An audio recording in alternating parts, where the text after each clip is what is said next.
The dog hit the doors at full speed. 80 pounds of Belgian Malinois, still wearing its tactical vest, blew past 6 armed soldiers like they weren't standing there. It skidded across the polished floor of Harwick Memorial Hospital's emergency department, claws scrabbling, and locked onto one person in the entire crowded room. Not the lieutenant general standing near the entrance, not the special operations team that had just secured the perimeter. A nurse, 31 years old, exhausted eyes, ink stain on her left thumb, a paper coffee cup going cold at her station. The dog sat at her feet and would not move. Every soldier in the room had gone completely still. If this story already has you hooked, follow along until the very end. And when you're done, drop a like and tell me in the comments what city you're watching from. I want to see how far this story has traveled. The shift started at 5:40 in the morning, which meant Nora Voss had already been awake for 2 hours by the time she clocked in. She drove to work the same way she always did. Surface streets, not the highway, because the highway added 7 minutes, and she had learned a long time ago to protect every minute she could. She kept the radio off. The pre-dawn dark outside Harwick, Indiana felt heavy in a way that had nothing to do with weather, and she had stopped trying to explain that feeling to people who hadn't earned it the way she had. Harwick Memorial sat at the edge of the city's medical corridor, which sounded more impressive than it was. The corridor was 3 hospitals and a diagnostics lab, sandwiched between a commercial strip and a residential grid that had seen better decades. Harwick Memorial was the middle hospital, not the prestige one, not the charity one, the functional one, the one where actual volume came through. Trauma, cardiac, labor, and delivery. The ER that handled overflow from both directions. Nora was a charge nurse in the emergency department, had been for 2 years. Before that, she had floated across 3 units for 18 months. And before that, she had spent 4 months in orientation that she found both necessary and genuinely boring. And before any of that, she had done something else entirely. Something that did not appear on her resume and that she had not discussed with anyone at Harwick or anywhere in Indiana since she arrived. She badged in, changed into scrubs in the locker room, and got her rundown from the overnight charge in 6 minutes. 4 patients holding, 2 waiting on labs, 1 combative male in curtain 3 who had already pulled out 1 IV and was threatening a second attempt. Standard handoff. She took her coffee to the main desk and started reading through the overnight notes. "You're early," said Delia Marsh from across the station. Delia was a tech who had been at Harwick for 11 years and had the particular tiredness of someone who had seen too many people cycle through and stop caring. "By 7 minutes," Nora said, "still counts." "Does it?" Delia handed her a tablet with 2 new orders that needed to be reconciled. "Dr. Farrow is in at 6, just so you know." Nora didn't say anything to that, which was its own kind of answer. Dr. Marcus Farrow was the attending physician who made her job measurably harder every time he was on shift. He was not incompetent. That would have been easier to navigate. He was competent and fully aware of it, which made him the specific variety of difficult that believed confidence and condescension were the same quality. He had a habit of modifying nursing orders without notification, of talking over nurses during handoffs to residents, and of treating the charge desk like a place where his paperwork lived rather than a workspace that belonged to someone else. He had been at Harwick for 9 years. He had a file with HR that had been reviewed twice and resolved both times in ways that changed nothing. He referred to Nora, in front of staff, as the quiet one, which was meant to communicate that she was unremarkable. She had decided early on that letting him think that was strategically useful. At 5:58, Farrow came through the department doors, still loosening his tie, already talking. "What are we dealing with in 3? 42-year-old male, intoxication, and a laceration on the left forearm from broken glass," Nora said. "He's pulled 1 IV. I've got him on vitals every 15 until he settles. Switch to 20. He's stable." Farrow picked up the tablet she'd been working from without asking. "And I need someone to call radiology about the Hendricks chest film." "Where is that?" "Pending. I flagged it at midnight per the overnight note." "Flag it again." "It's already flagged." He looked at her the way people look at furniture that's been moved slightly. "Then follow up."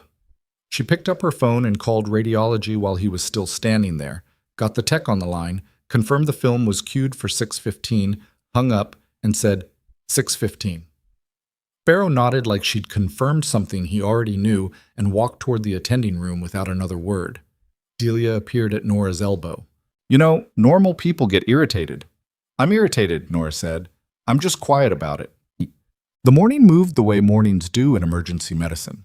Not slow, not fast, but with the constant low-level pressure of things that needed to happen in sequence without enough hands to do them cleanly. Nora managed 4 patient handoffs, reconciled 2 medication discrepancies, helped a second-year resident named Pollard talk through a difficult family conversation about a DNR order, and dealt with the combative patient in Curtain 3, who had calmed significantly once someone thought to ask whether he was frightened rather than just aggressive. He was. He was very frightened. He'd been drinking because he'd gotten a phone call 3 days ago and hadn't slept since. His sister. His daughter was the one who'd brought him in. Nora sat with him for 6 minutes longer than the schedule allowed. She didn't tell him everything would be fine because she didn't know that, and he would know she was performing if she said it. She told him that he was in the right place and that the morning was going to be manageable, which were things she could actually confirm. When she came back to the desk, Farrow was standing there with a look she had learned to read as the prelude to something she wasn't going to like. "How long were you in 3? "Long enough to get his BP down without a second medication intervention," she said. "I need you at the desk, not doing patient relations." "Nursing is patient relations. Nursing is clinical care," he said, and his voice had the particular flatness that meant he was making a point he intended to be final. "We have a department to run. If you're going to be charged, act like it." She did not say anything. "I need the Hendricks chart updated, and I need the 0700 board cleared before rounds." "I heard you," she said. He held her gaze for a moment, then turned and walked away. Delia, from 3 feet behind Nora, made a face that communicated several things at once. Nora updated the Hendricks chart, cleared the board, and put the experience away in the same place she put everything like it. Somewhere she could access if she needed to, but didn't have to look it directly. At 6:47, the lights in the ambulance bay flashed twice, the signal for an incoming trauma with advance notification. Nora was already moving before the overhead page finished. She had the trauma bay prepped, 2 nurses positioned, the crash cart unlocked, and the resident Pollard on his way from the break room by the time the rig backed in. The patient was a 60-year-old male, construction site fall, possible spinal involvement, GCS of 13 on arrival. The paramedics gave their handoff in motion, and Nora absorbed it in pieces, cross-referencing against what she could see. Skin color, respiratory pattern, the way his hands weren't moving the way hands should when someone is conscious and reasonably intact. "Cervical immobilization is good," she said to Pollard quietly. "Watch the left side. His left hand isn't tracking." Pollard looked, saw it, adjusted his assessment accordingly, and asked for a neurological consult that turned out to be exactly the right call. Farrow came in after the patient was stabilized and took over the attending role from Pollard with the smooth efficiency of someone who was good at their job and wanted the credit to be clear. He ordered the same consult Nora had already arranged, framed it as his own assessment, and received a nod from the trauma fellow. She didn't correct it. There was no upside. When the bay cleared, Pollard found her at the medication cart. He was quiet for a moment, the quiet of someone deciding whether to say something. Then he said, "You saw the left hand before I did. You would have caught it. Not as fast." A pause. "Thank you." She looked at him directly. He was 28, maybe 29, still in the part of his training where he was genuinely trying to be good rather than just trying to survive. She recognized that stage. She had been there herself, though in a different context, in a different uniform. "You're a good resident," she said. "Don't let this department teach you to defer when you're right." He nodded, like that landed somewhere real. It was 8:19 when Nora first heard the helicopters. She was at the main desk reconciling orders when the sound hit. Not one, a pair of them, and they were low. Much lower than any medical transport. She moved to the window that faced the west lot and saw 2 black UH-72s coming in over the tree line, not circling the helipad but orbiting the entire building, slow and deliberate, the way aircraft move when they're establishing a perimeter rather than looking for a landing zone. Military markings, not civilian medevac. "Delia," Nora's voice stayed level. "Get me the security desk." "What's—" "Now, please." Delia reached for the phone. Nora was already moving toward the department entrance, pulling on a second layer of situational awareness she had spent 5 years trying to convince herself she didn't need anymore. The main entrance doors opened before she reached them. 6 men came through. Tactical clothing under civilian jackets, communication earpieces, the particular posture of people who move through unfamiliar spaces by immediately cataloging threats and exits. She recognized the configuration before she consciously identified what she was recognizing. 4-man protective element, 2 command positions.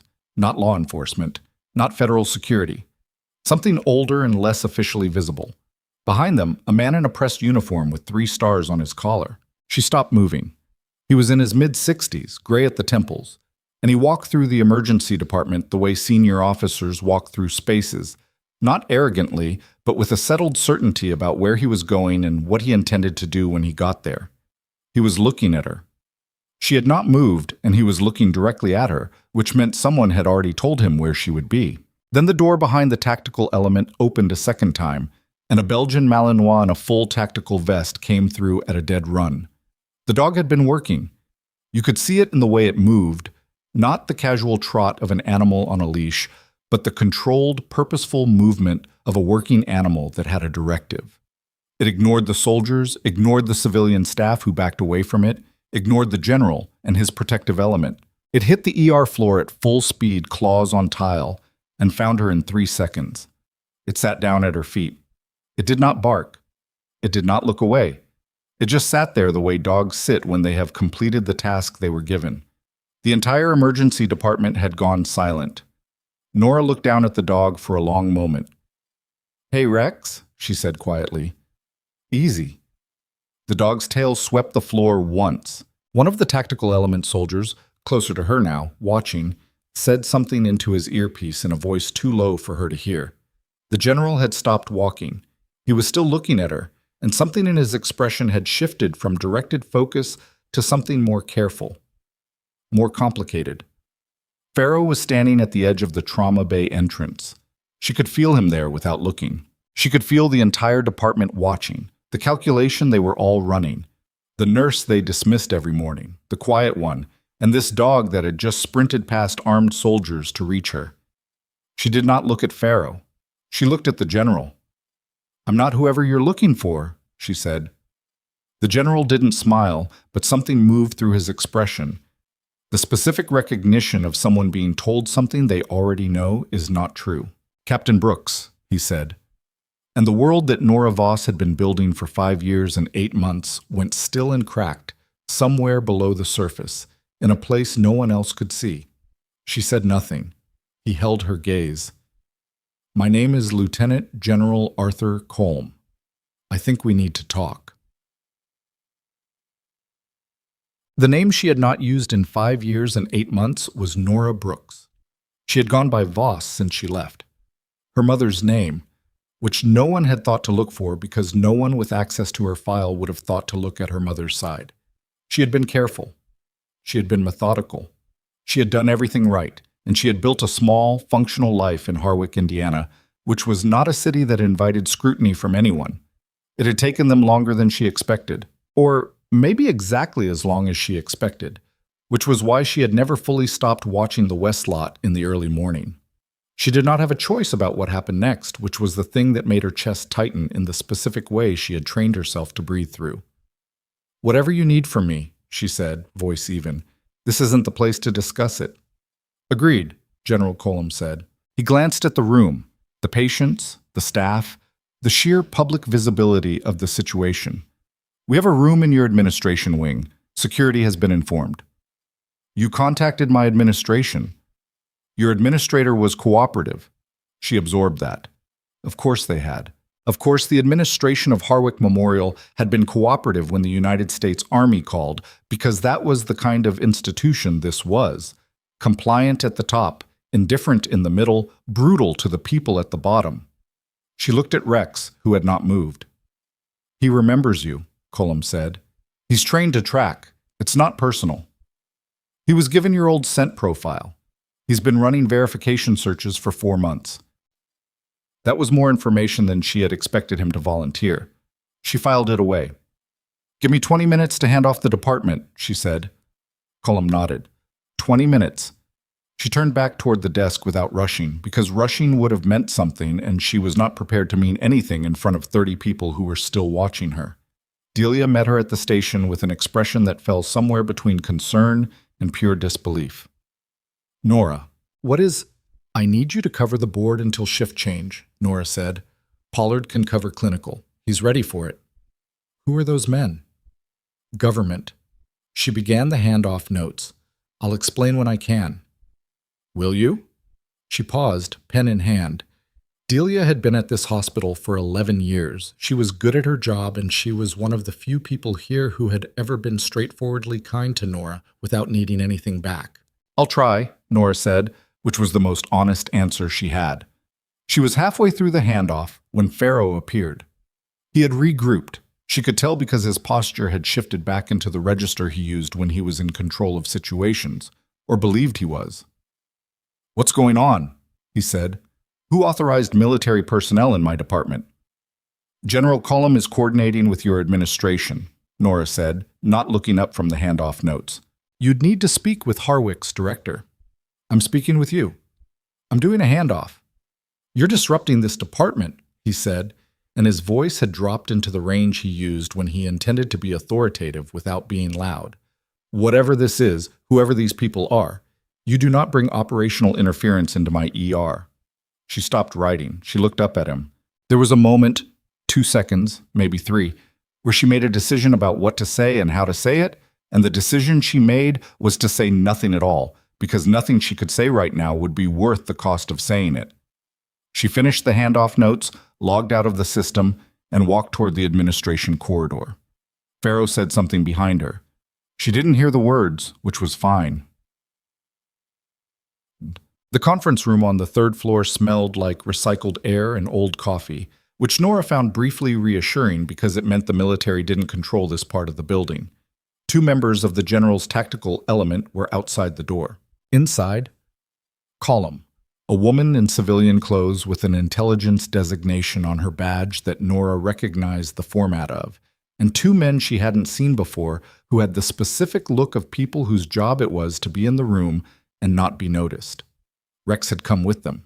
He was sitting beside the chair they gestured toward. Nora sat. "I want to know how you found me," she said. It wasn't the most important question, but it was the first one, and the answer would tell her what the second one needed to be. "A financial transaction," the woman said.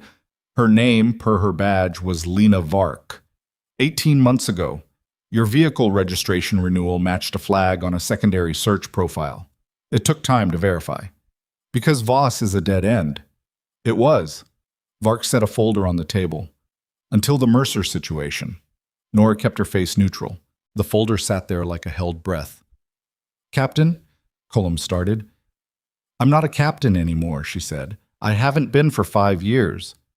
"We're aware of the circumstances of your separation," Vark said. "That's why we're here." Nora looked at her.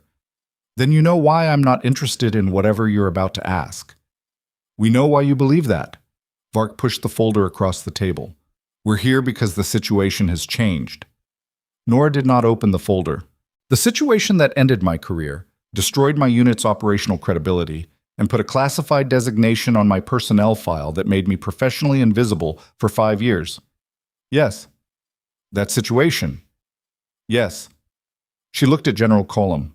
He had the expression of a man who had done difficult things before and had not stopped being bothered by them, which she noted because it was different from the expression of the men who had given her orders the last time she was in a room like this. 14 people survived an extraction in Basra because of your actions, Cullum said. "The official record doesn't reflect that. The unofficial record does. Both records are why you're sitting here.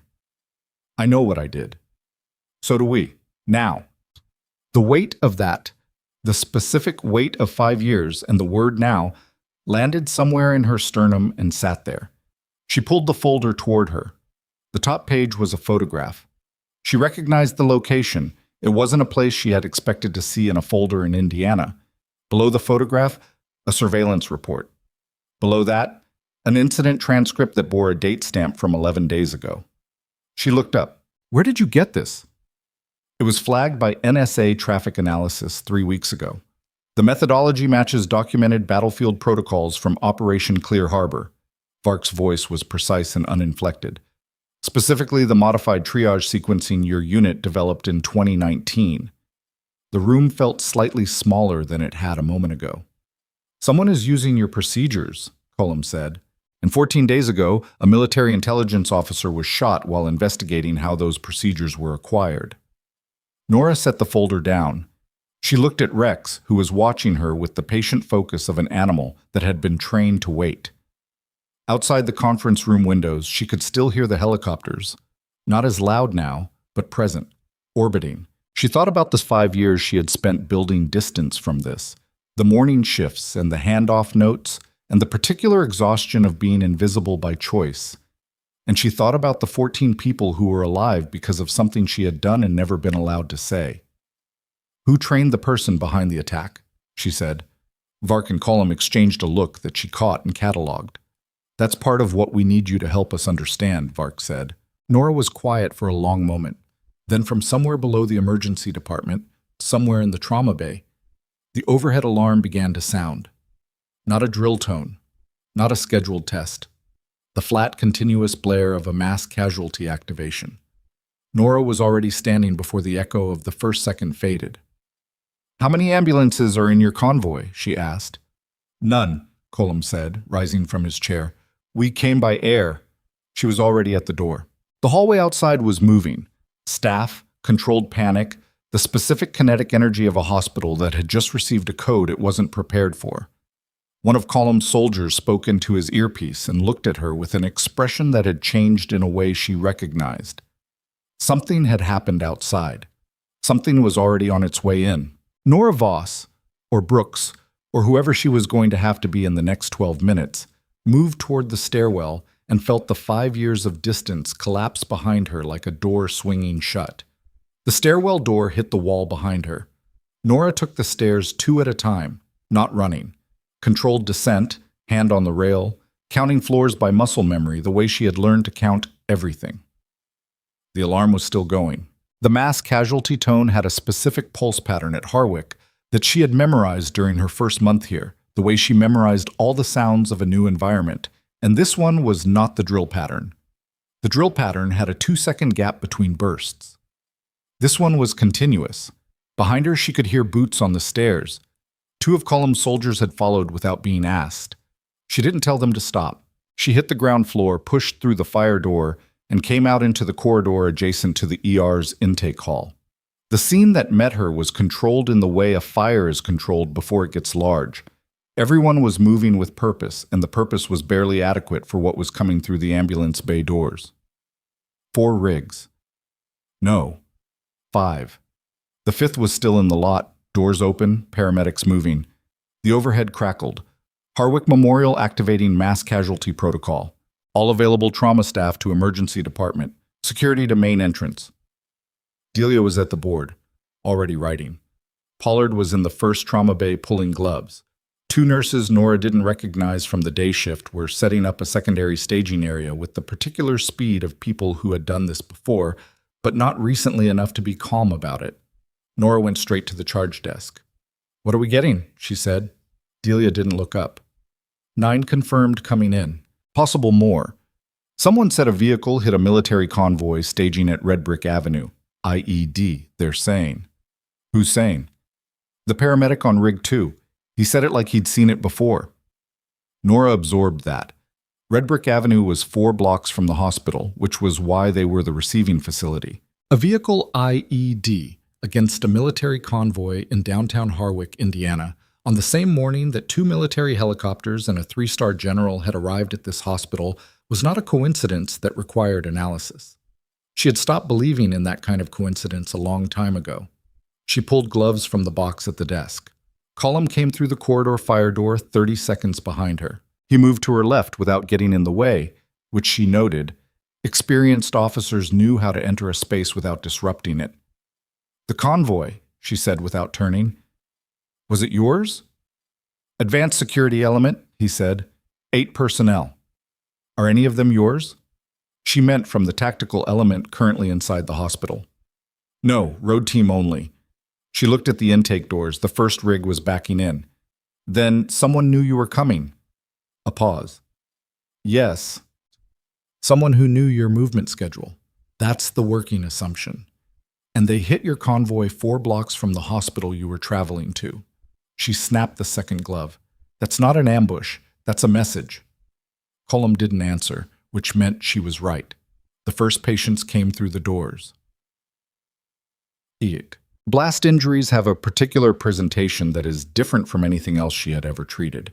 Not because the wounds themselves are necessarily more severe than other trauma, but because the pattern of injury across a single incident is so varied that you cannot rely on what you learned from the last patient to inform what you're looking at in the next one. Primary blast, secondary fragmentation, tertiary displacement, quaternary burns, and the psychological overlay of combat shock that presents differently in trained military personnel than in civilians because they have been conditioned to suppress the signals that tell the body to stop functioning.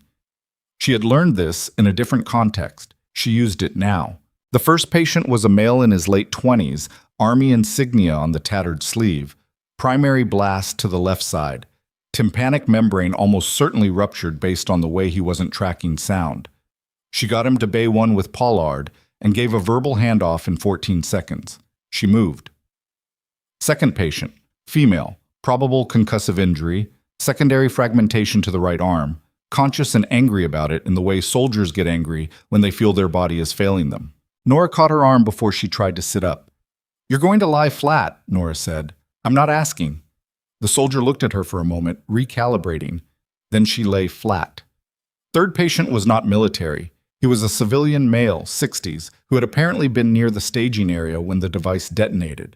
He was in worse shape than most of the military personnel. Civilian bodies don't carry the physiological conditioning, and the protective gear differential was significant. His BP was dropping. "Bay 3, Nora said, "and I need Dr. Farrow." One of the float nurses, a young woman named Kessler, who had been at Harwick 8 months and was visibly struggling to keep pace, looked at her. "Dr. Farrow is in the attending room. He said he's reviewing charts." "Tell him the attending room is no longer an option." Kessler hesitated. "Go," Nora said. Kessler went. Nora worked the civilian patient alongside a travel nurse named Marcus Obi, who had been in the department for 6 weeks and was, she had previously noticed, significantly better at pressure situations than the staff who had been here longer. Some people needed novelty to perform. Obi was one of them. "BP is 80/50 and falling," Obi said. 2 large-bore IVs, wide open. Hang a unit of O negative and call the blood bank for 2 more in reserve. Where's the trauma fellow? On with the second patient. Get me Pollard when he's clear. Farrow appeared at the bay entrance 6 minutes after Kessler had gone to get him. He had his stethoscope on, and his expression arranged into something that was meant to communicate that he had been engaged in necessary work before this interruption. He looked at the room, at the civilian patient, at Nora managing 2 drips and a pressure monitor simultaneously, and made the calculation she could see him make. "What's the status?" he said. "Male civilian, approximate age 63, blast proximity, BP dropping, possible internal hemorrhage. I've got 2 units of O negative running. He needs imaging and a surgical consult 10 minutes ago." "I can see the chart." "Then you already know what I just said." He moved to the patient. She stepped aside enough to give him the primary position without leaving the space entirely. She had learned how to do this, how to maintain situational control while performing the physical gesture of deference that certain physicians needed to see before they would function at full capacity. It cost her something every time, but the patient in front of her was more important than what it cost her. Farrow called for the surgical consult. The patient got to imaging. His pressure stabilized enough for the scan. She moved to the next bay. For 40 minutes, the emergency department ran at a level it had not run at in the 2 years Nora had been there. Harwick was a functional hospital in a mid-sized city, and it processed volume. But this was different. This was the compressed, layered complexity of multiple simultaneous critical cases with a staff that was not staffed for it, in a building that had 2 military helicopters on its roof and a 3-star general walking its corridors. She did not think about what Cullum had told her upstairs. She filed it and worked. What she noticed, in the compartmented way she had trained to notice things even when her hands were occupied, was that Column's tactical element had repositioned. They were no longer clustered at the entrance. They had spread out across the department's three main access points: the ambulance bay, the main entrance, and the internal corridor that connected the ER to the rest of the hospital. It was subtle enough that civilian staff hadn't marked it, but the repositioning was not logistical. It was defensive. They were securing the space. She processed that without stopping moving. The military casualties were stabilizing. The civilian patient from Bay 3 had gone to surgery with a BP that was no longer catastrophic. Two of the soldiers who had come in ambulatory were sitting in chairs in the intake corridor with ice packs, and the specific blank expression of people processing something their bodies hadn't fully translated yet. Nora stopped at the second soldier, the woman who hadn't wanted to lie flat.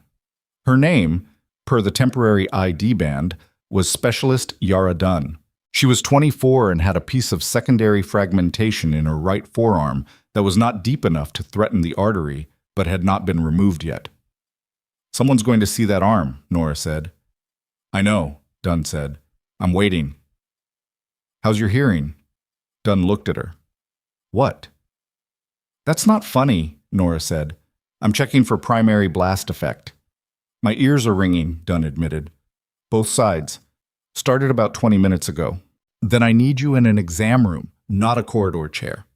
She got Dunn into exam room 4, flagged the chart for the ENT on call, and was 3 steps back into the main department when one of Column's soldiers, the one with the communication earpiece who had followed her down the stairs, appeared at her side. "Captain," he said, and she marked the title. Column had told them to use it. "What?" "General Column needs 30 seconds. She looked at the board. The worst of the wave had crested. Not over, but manageable. Pollard and Farrow and 2 more attendings who had been called in were covering the active bays. She followed the soldier to the corridor alcove where Column was standing with Lena Vark, who looked like she had spent the last 40 minutes doing something other than watching nurses work. "The device used on the convoy," Vark said without preamble, "was command detonated. Someone with line of sight triggered it. From inside the hospital perimeter? We don't know yet. The geometry suggests north building or adjacent parking." "The north building is patient overflow and administrative offices," Nora said. "Who has access?" "Staff, long-term patients, visiting physicians." Nora looked at the corridor behind Column. "You said someone knew your movement schedule." "Yes." "Who knew you were coming to this hospital specifically?" Vark and Column exchanged another look. This one lasted longer than the previous ones had.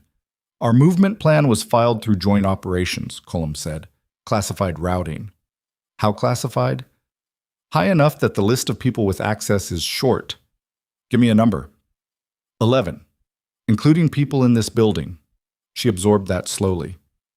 "You're telling me someone on a list of 11 people with access to your classified movement plan tipped off whoever detonated a device against your convoy." "That's the shape of it," Vark said. "And you came here anyway." Column's expression didn't change. "We came here because of what's in that folder, Captain. What's in that folder doesn't get less urgent because someone tried to prevent us from having this conversation." Nora looked at Rex, who was sitting against the corridor wall with the patient attention of a dog that had been trained for complicated situations. She had not processed yet what it meant that the dog remembered her. She put it away again. "The intelligence officer," she said. "The one who was shot 14 days ago investigating the procedures from my unit." "Where is he?" Vark said. "He's here." The word landed strangely. "He was transferred to Harwick Memorial 6 days ago under a civilian cover identity. Gunshot wound to the right side, listed as a hunting accident. He's been stable, but not conscious." "Room number?" 412. Nora thought about that. A military intelligence officer, shot while investigating the use of her unit's classified battlefield protocols, transferred to the same hospital she worked in under a cover identity 6 days ago. While she had been running morning shifts and reconciling medication orders and arguing with Farrow about how long she spent with patients. "Does he know I'm here?" she said. "He requested you," Vark said. "By name. He regained consciousness yesterday evening, and the first thing he said was your name." "The military one." The corridor felt slightly too narrow. "He's a connection," Colum said. between what happened to your unit and what's happening now. We think he can identify the source. What do you mean you think? He's been coherent for less than 18 hours. He's given us fragments, enough to know he has more. And you need me to... He won't talk to us, Vark said simply. He said he'll talk to you. Nora was quiet. From the ER behind her, someone called for a medication clarification, and she heard Pollard respond with the right answer, and the small part of her that had been monitoring the department's functional stability registered. He's got it. They're managing. I need to hand off the floor properly, she said. Of course, Cullum said, and I need to know what I'm walking into before I walk into it. Vark picked up the folder she had apparently been carrying under her arm since the third-floor conference room. She handed it over. Pages 7 through 12. The handoff took 9 minutes. She gave Pollard the board, confirmed 2 pending lab results with the covering nurse, updated the mass casualty log for hospital records, and changed her gloves because the one she was wearing had blood on the left thumb. She did these things because they were her job, and her job mattered regardless of what else was happening.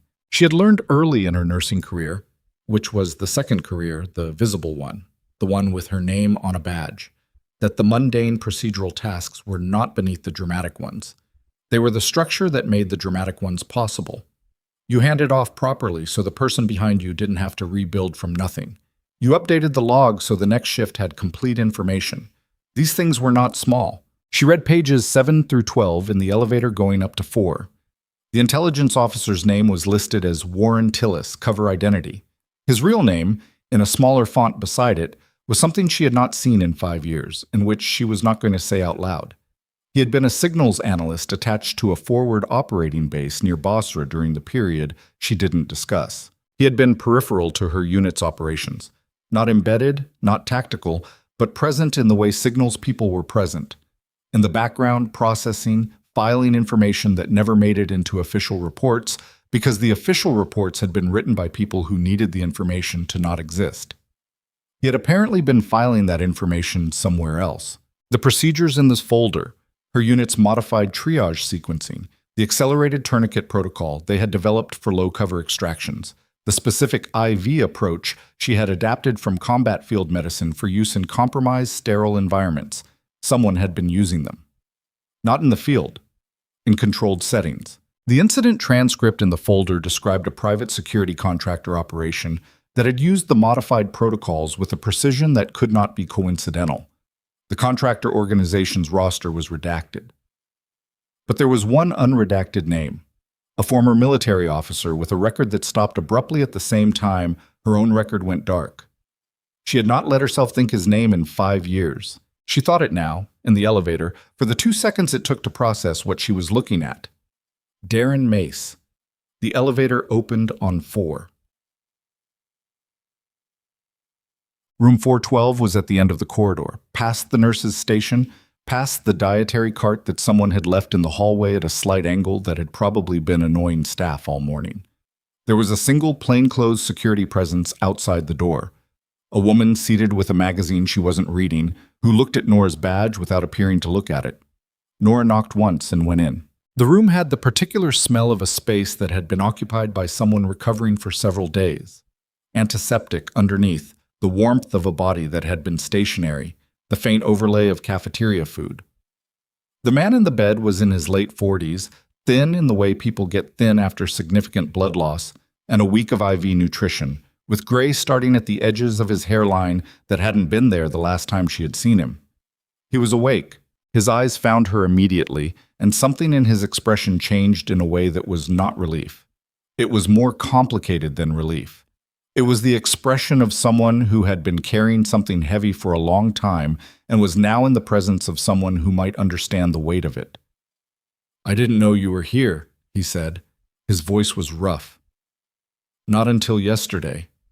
"How did you know then?" "I asked the overnight nurse what the charge nurse's name was." A pause. "The name she gave me wasn't yours, but the description was." Nora pulled the chair from beside the window and sat without being asked. "Vark says you won't talk to them. Vark wants what she can use in a prosecution. I want to make sure the right people survive what's coming." He shifted in the bed, and the shift cost him something. She watched him absorb the pain without commenting on it. "There's a difference." "What's coming?" she said. "The procedures they've been using, your unit's procedures, they weren't just sold. They were adapted. Whoever's using them has been running a training program." His voice was careful and even, the voice of someone who had rehearsed this in their head many times. "I found the program. I found 3 of the people who went through it. I got close enough to get shot." "Mace," she said. He didn't react to the name, just let it sit there. "The unredacted name in the folder," she said. "Is he running it?" "He's running it." She had known that before she walked in.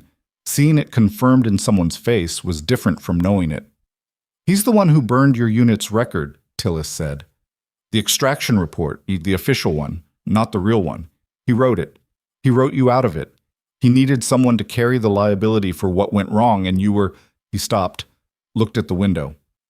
"You were available." "I know what I was. But he's been using your protocols to build a private tactical medical program," Tillis said. "Contractors. High-value operations that stay off official record because they're run by someone who knows how to keep things off official record. The intelligence officer who got shot 14 days ago?" He paused. "That was me. But there were 3 analysts before me who got close and didn't end up in a hospital bed." The weight of that settled. "He knows Colum is here," Nora said. "Yes. The convoy this morning." Tillis looked at her. "The convoy this morning was also a signal. He knows I'm awake. He knows I can talk." A pause. "The device 4 blocks away was not the operation. It was a warning. The operation is here." Nora looked at the door, then at the window which faced the south courtyard. "He's going to come for you," she said. "He's going to come for the information I have," Tillis said. "There's a difference. I'm incidental." "Same outcome." "Yes." She stood up. She was already running the geometry in her head. The layout of the 4th floor, the access points, the elevator and stairwell positions, the security presence outside the door, and its coverage angle. 1 plainclothes agent, 1 woman with a magazine. That was not adequate coverage for what Tillis had just described. And the fact that Colum and Vark had not upgraded the security presence meant either they hadn't believed Tillis's information yet, or they were using room 412 as something other than a protected witness location. She thought about that for 2 seconds. Then she thought about it differently. "They're using this room to draw him out," she said. Tillis didn't answer. "Colum came to me this morning, made noise about it. 2 helicopters, a general, a dog that ran across the ER floor, visible, deliberate." She looked at Tillis. "And you're in this room with 1 agent outside the door, which is not how you protect a witness if protection is the primary objective." "No," Tillis said quietly. "It isn't. They're expecting him to move on you." "They've been expecting it for 3 days," Tillis said, "since I regained consciousness." He looked at her steadily. "The reason they came to you this morning, the reason Colum came personally, is because they need someone in this building who can operate when it goes wrong, not if, when." Nora absorbed that. "They were going to brief me," she said, "upstairs, before the convoy hit." "The convoy hit early, the timeline compressed." Tillis's voice was careful. "He moved faster than they anticipated." She stood at the window and looked at the south courtyard, which was quiet, which was the wrong kind of quiet for 9:30 in the morning at a hospital that had just received a mass casualty activation.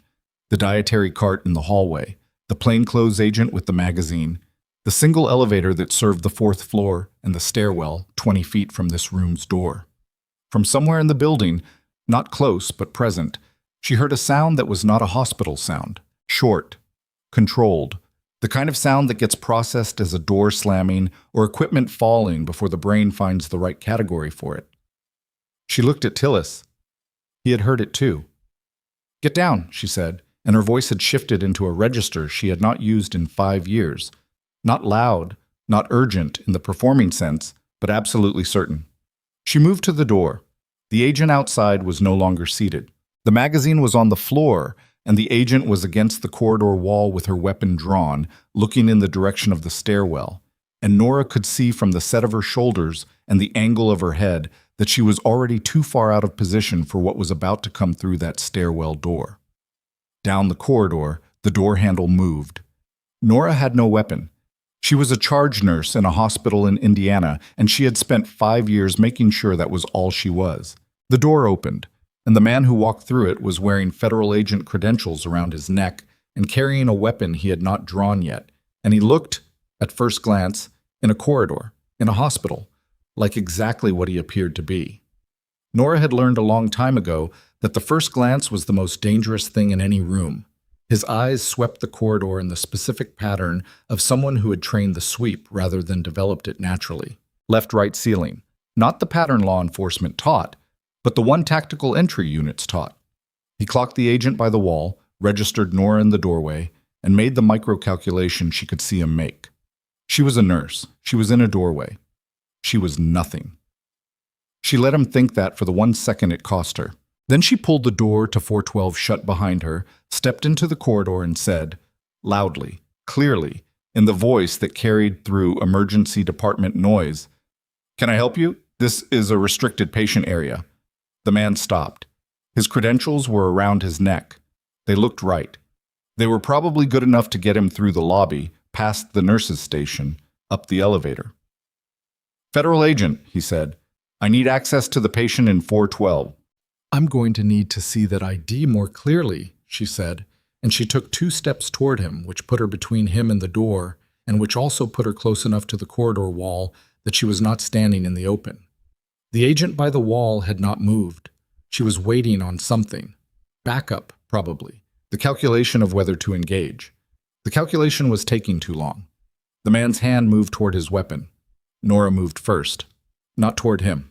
She hit the emergency call panel on the corridor wall, the code gray button, which at Harwick activated a hospital-wide security response and also locked the elevator access on the current floor. The alarm sound was immediate and flat. He raised the weapon. The stairwell door burst open at the same moment. Not more of them, not his people. Call them soldiers, 2 of them, who had been positioned inside the stairwell in the specific place she had not been told about, and the man with the federal credentials had a fraction of a second to make a decision about whether the nurse in the doorway had just outmaneuvered him entirely. She had. He ran, back through the stairwell door before column soldiers could close the gap. Footsteps on concrete, the sound of someone moving down rather than up, which meant he was not done. He was going somewhere. She already knew where. Below her, 3 floors down, the emergency department was still running. Pollard was at the board. Farrow was covering bays. Delia was at the desk. And the mass casualty log was still open on the charge computer, with every military patient's room assignment documented and visible to anyone who had access to the nursing system. She was already running for the stairwell. She hit the stairwell at full speed and went down. 1 floor, 2. The sound of the man ahead of her was somewhere below. Not far, but far enough that she couldn't close the gap with running alone. She wasn't trying to catch him. She was trying to get to the ER before he did, which was a different problem with a different solution, and the solution required her to be faster than someone who had a head start and a weapon and no reason to be careful about the noise he made. She hit the ground floor door and came out into the service corridor behind the main ER, which was the faster route to the charge desk if you knew the hospital's back geometry.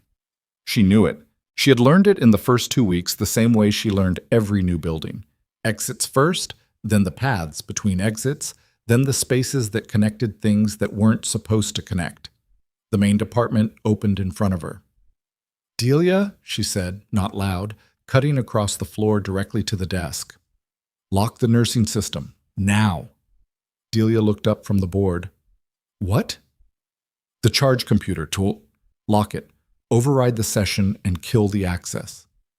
"I can't just—" "Delia." She put both hands on the desk edge. "Someone just tried to access room 412 with a weapon. He's coming here. Lock the system." Delia's expression went through several things in about 1 second, and then she turned to the keyboard and started the override sequence without asking another question. That was why Nora had trusted her with the handoff. Nora turned to the department. 8 staff visible. 2 of column's soldiers at the ambulance bay entrance. They had repositioned here after the mass casualty wave, which meant they had already been informed through their earpiece network that something was moving. 4 patients still in bays. Pollard in bay 2 with a dressing change. Farrow at the medication cart. She did the geometry. If the man came through the main entrance, the soldiers at the ambulance bay had an angle on him, but not a clean one. There were 2 patients between the entrance and their position. If he came through the internal corridor, he had cover from the column near the entrance to exam room 1, which was currently occupied. She moved to column's nearest soldier, a man she had catalogued earlier as competent based on the way he'd followed her down the stairs without crowding her. "North entrance," she said quietly. "He's going to come through the north entrance. The main doors have too much visibility." The soldier spoke into his earpiece. "How long?" she said. "Backup is 60 seconds out." She looked at the north corridor access. "That's not 60 seconds of coverage." "No," he agreed. He moved toward the north corridor without being asked. His partner broke from the ambulance bay and repositioned to the main entrance.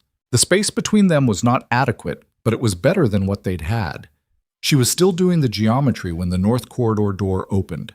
Not 1 person, 3. The man from the 4th floor came through first, credentials still around his neck. He was not running now. He was moving with the controlled efficiency of someone executing a plan that had shifted but not broken. Behind him, 2 more. Same configuration, same federal credentials, same off-pattern tactical eye sweep that had told her everything she needed to know upstairs. Column soldier stepped into the corridor entrance with his weapon raised. "Federal officer, stop!"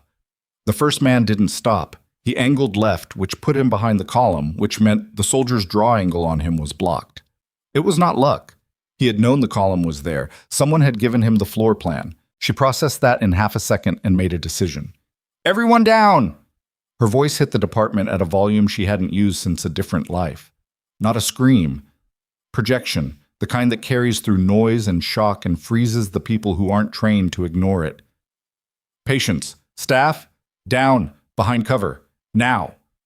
Pollard dropped without hesitation. Delia went below the desk. 2 nurses went with her. Farrow stood at the medication cart staring. "Farrow," she said sharply. "Floor." He didn't move. He was the specific variety of person who, when confronted with something outside their operational model, locked instead of adapting. She didn't have time to manage him. The first man came out from behind the column, and his weapon was raised now. Not at her, not at the soldiers, but toward the interior corridor access that led to the patient staging area where the military casualties from the convoy were still being held pending transport. He was not here for her. He was not here to eliminate a witness. He was here for the soldiers. The people in her department were not the target. They were the leverage.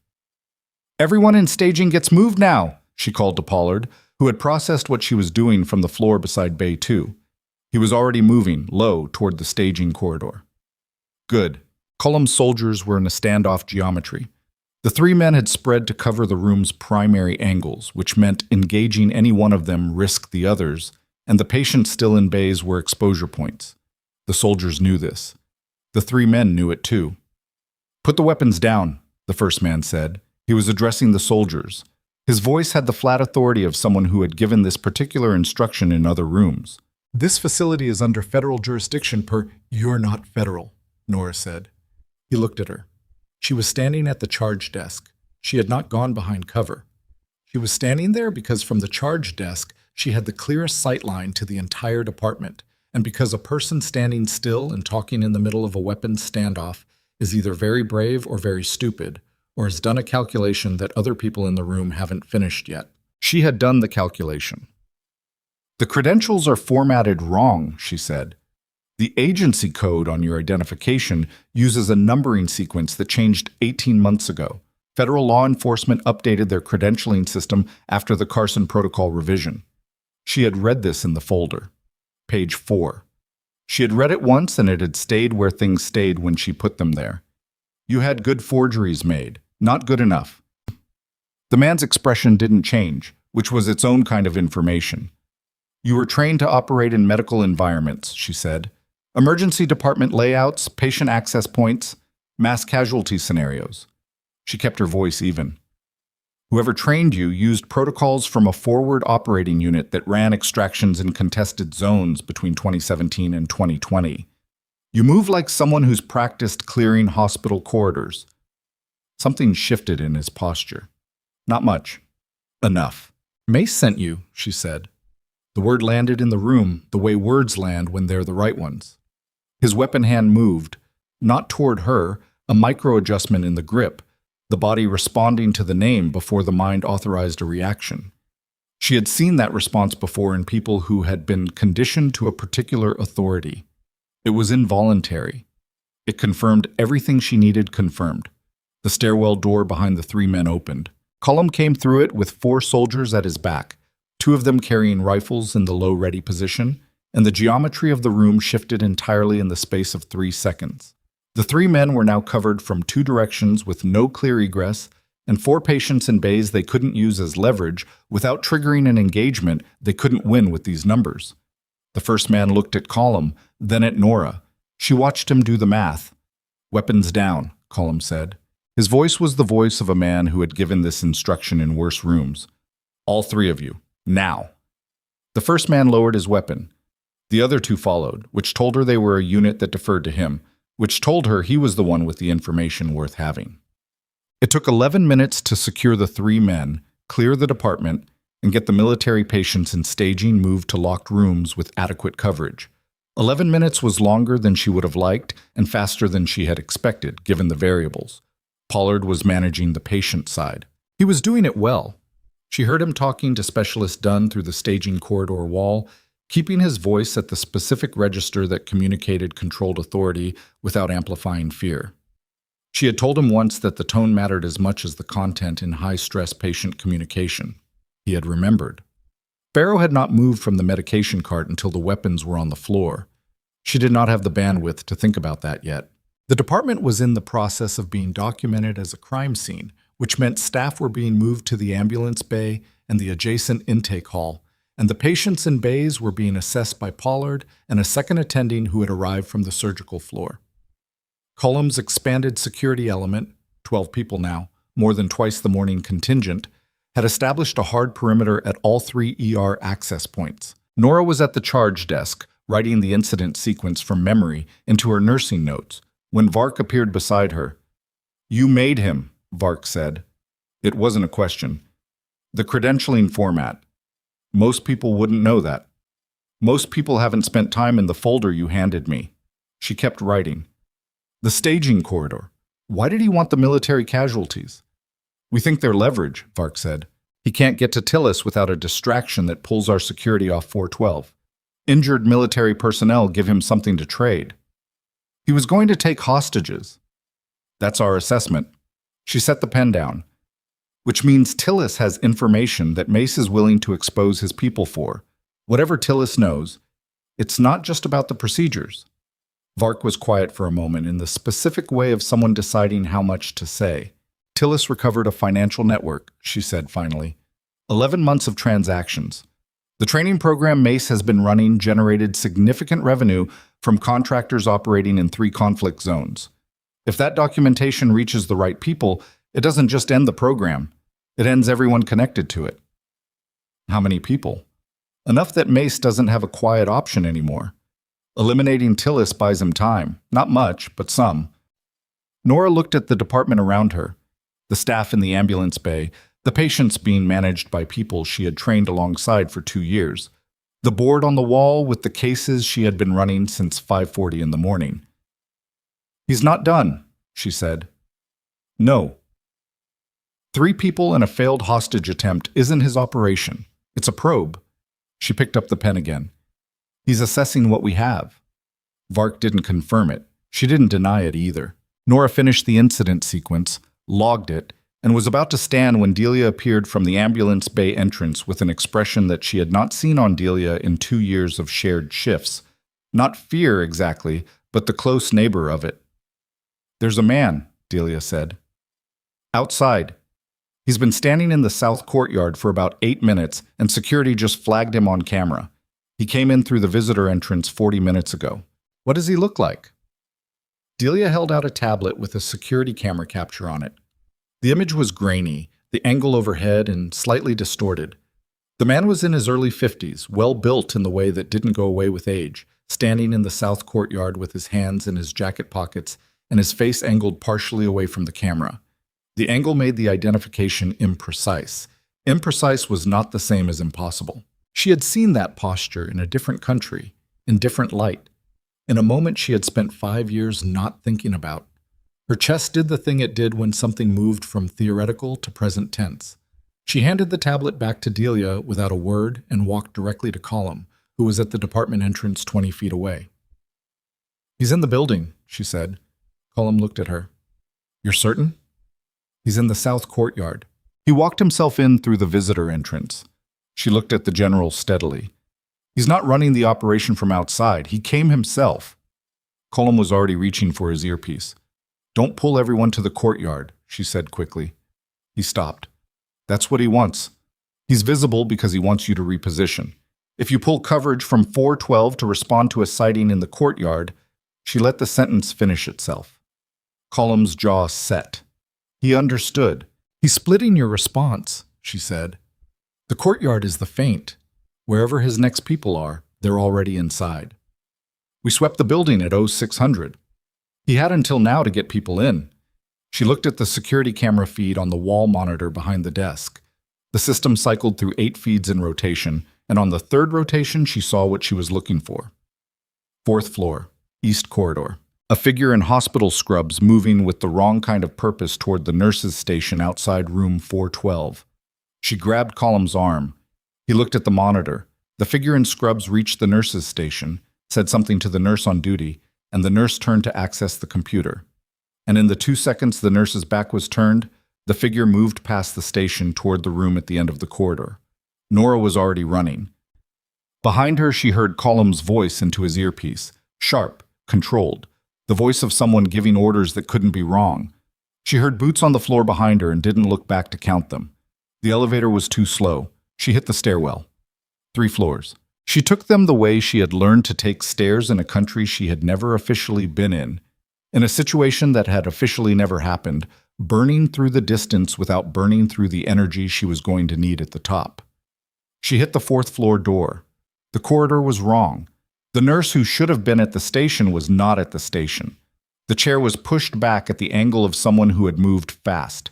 The security agent, the woman who had been outside 412 with the magazine, was on the floor at the end of the corridor, conscious, pressing both hands to her right side. Not dead. Shot. The door to room 412 was open. Nora moved down the corridor at a controlled run, not looking at the agent on the floor because the agent on the floor was alive, and the person in the room might not be in 60 more seconds. She came through the door. Tillis was in the bed. He was alive. He was conscious, which was worse in a way because his eyes were tracking the man standing at the foot of his bed, and tracking means you can see what's happening to you. The man at the foot of the bed turned. He was 52 years old, and he had aged the way certain people age when they've spent decades in compressed, high-stakes environments, not soft, not worn down, but consolidated, everything extraneous removed. What remained was efficient in the specific way that made her chest tighten again, not with fear, but with something colder. Darren Mace looked at her the way he had looked at her the last time she had seen him, across a different kind of room, in a different country, with the particular expression of a man who has already written the ending of a situation and is waiting for everyone else to catch up. "Nora," he said, like she was someone he'd been expecting. She stopped in the doorway. She had no weapon. Mace had one. Holstered, she noted, still holstered, which meant he had not made the decision yet. Behind him, Tillis was watching her with the careful stillness of someone trying not to be the reason a situation escalates. "You look tired," Mace said. "Indiana suits you, I suppose." She did not say anything. "I wanted to come myself," he said. "It seemed right, given everything." He tilted his head slightly. "Do you know what Tillis has been telling them?" "Yes." "Then you know it doesn't change anything." "It changes everything," she said. He almost smiled.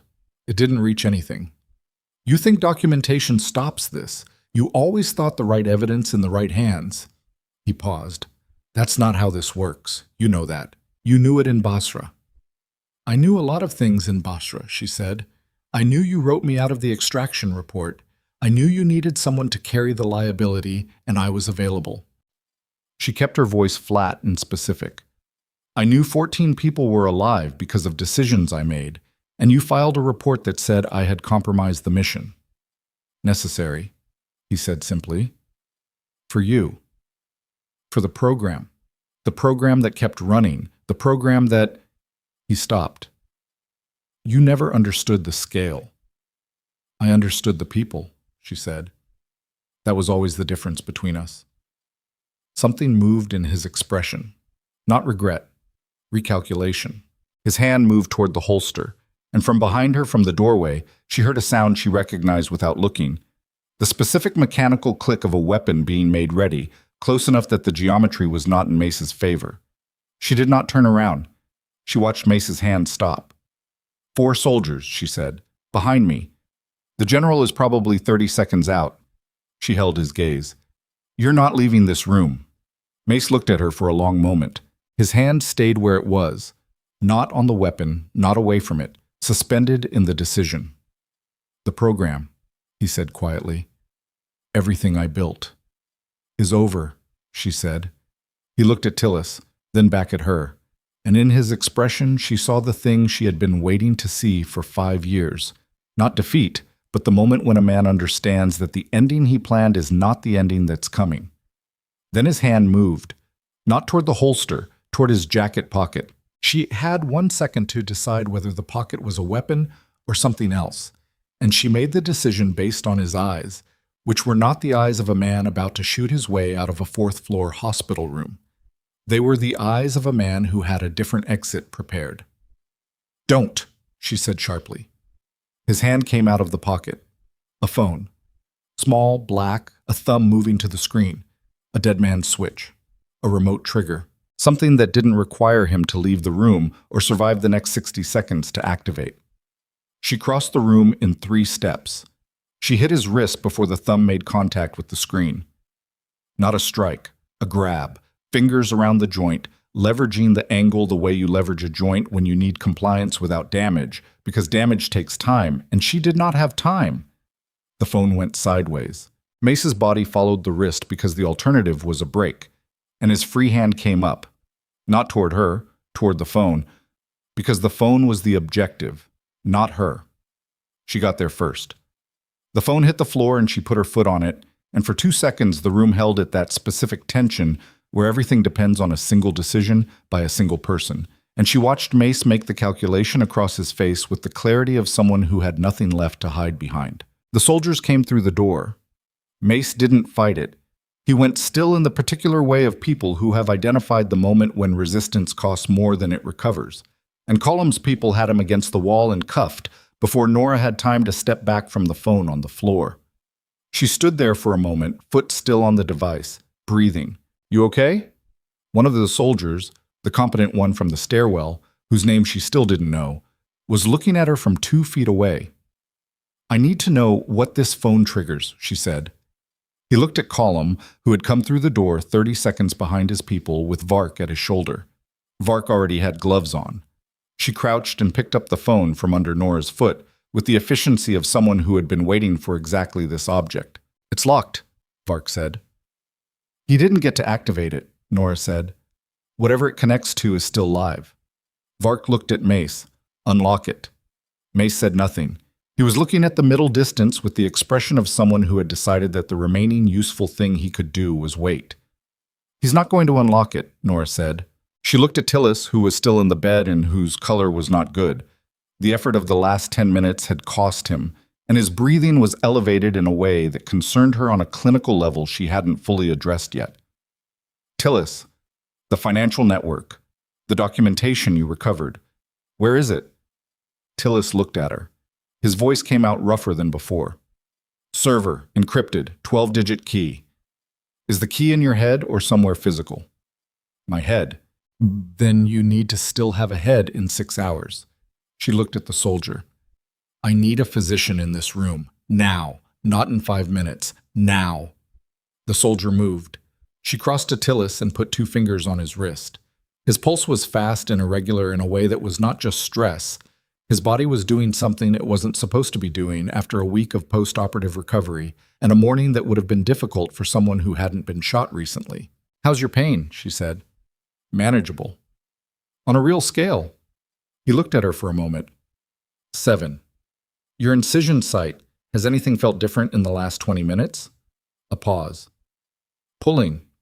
On the right side. She lifted the hospital gown edge carefully. The surgical site was intact, no visible dehiscence, but the skin around it was warm in a localized way that told her what she needed to know. She pulled the gown back down. "You've got the beginning of a wound complication," she said. "Not critical yet, but you are not getting out of this bed today, and you are not giving anyone information under stress conditions. Whatever the general needs from you, it happens after a physician clears you, and not before." Tillis looked like he wanted to argue. He didn't. "I hear you," he said. She turned back to the room. Cullum was managing the handoff of mace to two soldiers who had the particular look of people preparing for a long transport process.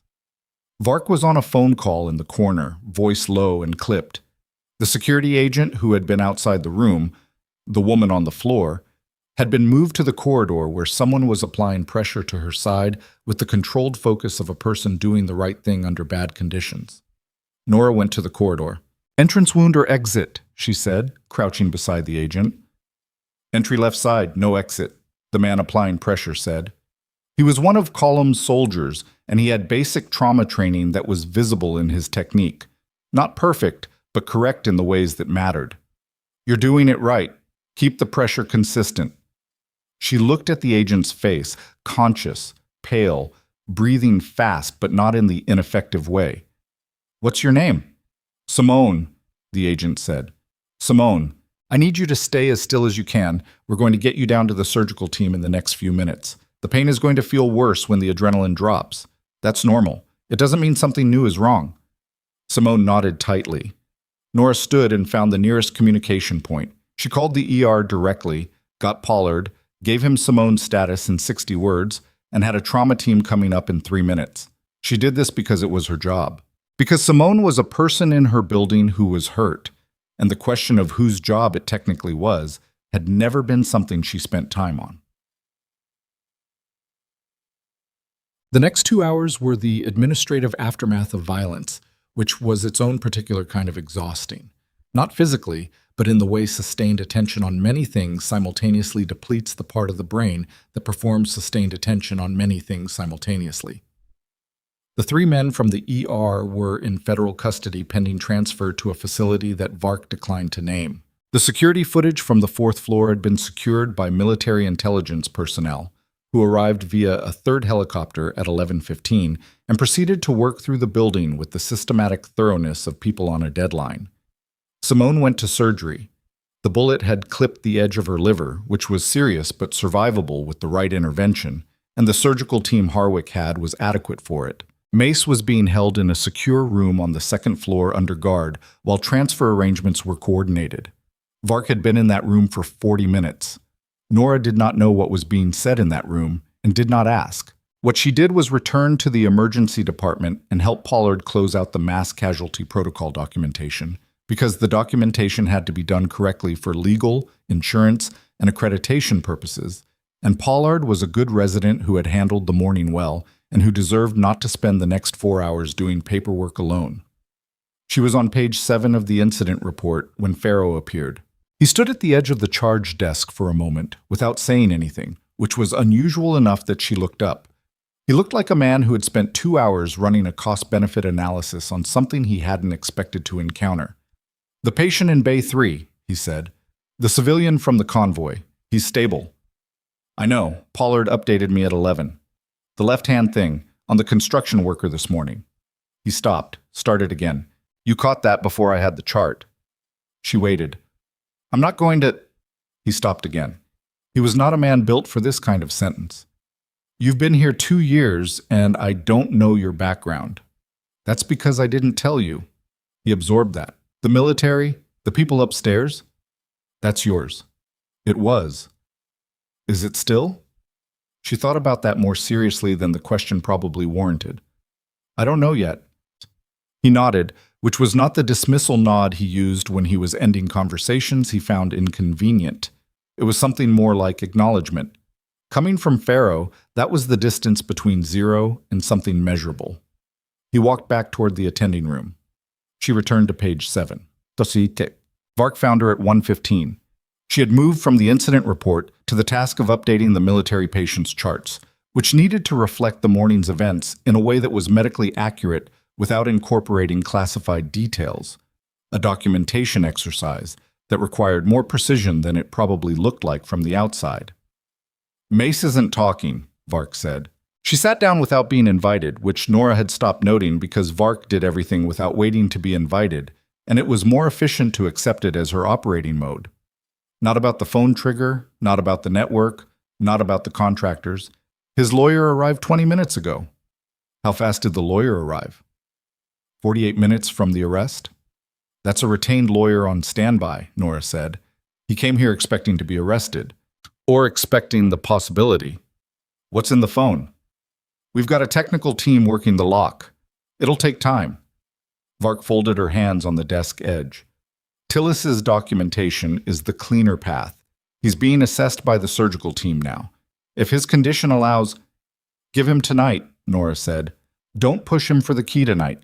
His wound site is inflamed and he's been under sustained stress for 6 hours. You push him tonight and he degrades faster, and then you have neither the information nor the witness. Vark looked at her for a moment. You're protective of him. I'm clinical about him, Nora said. There's a difference. Vark accepted that. The 3 men from the ER, the one who led the group, his name is Terrence Volk, former Army, dishonorably discharged in 2021. He was in Mace's program from the early period. A pause. He's talking. Nora looked up. Not everything, Vark said, but enough to confirm the shape of what Tillis told you. The training program, the contractors, the 3 conflict zones. Volk was an instructor. He trained 22 people over 18 months, using my unit's protocols. Specifically, your triage sequencing and the modified IV approach. He said, Vark paused, and the pause had a specific quality. He said the program documentation referred to the protocols as the Brooks method.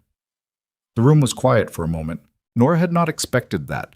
She had expected theft, appropriation, use without credit, those things she had spent 5 years making peace with in the way you make peace with things that you can't change. She had not expected to find her name attached to something she had never agreed to, in documents she had never seen, in a program that had been used for purposes she did not know and had not sanctioned. He named them, she said, in internal documentation, not externally. She thought about what that meant. Her name preserved inside the architecture of something she had been excluded from.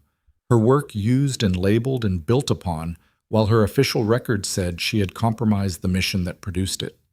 That's going to matter, Vark said carefully, for the evidentiary case. The internal naming means there's documentation that attributes the methodology to you, which contradicts the official separation record. Which Mace wrote. Miss Nora set her pen down. She had been holding it for the last 30 seconds without writing anything. He stole my work, she said, filed a report saying I was a liability, got me pushed out, then built a program on what I developed and put my name on it in the internal files.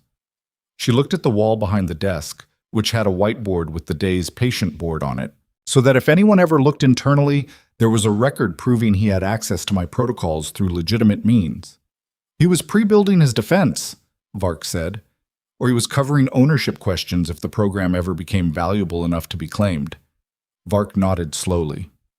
Both are possible. It doesn't matter which. Nora picked up the pen again. The documentation proves the methodology was mine. The official record says I compromised the mission. Both documents exist. They can't both be true. That's exactly the contradiction the legal team is working with right now, Vark said. General Collum is preparing a formal request for declassification of the Basra extraction record. The real one. There was a real record somewhere. She had known that, had believed it the way you believe things you experienced directly, regardless of what the paperwork said. 14 people alive, an extraction that had gone wrong in ways that were not her fault, and then been written as though they were. Somewhere in a classified archive was the version of events that had actually happened. How long for the declassification? She said. Collum is expediting. He thinks 48 to 72 hours. She nodded. She did not let herself think about what 48 to 72 hours meant beyond the next task in front of her, because the next task was the one she could control, and the declassification was not. At 3:40 in the afternoon, the phone unlocked. Vark came to the ER to tell her in person, which she noted. Vark could have sent a message or told her through column, and the fact that she came herself meant the contents of the phone were significant enough that she wanted to deliver the information directly and watch Nora's reaction.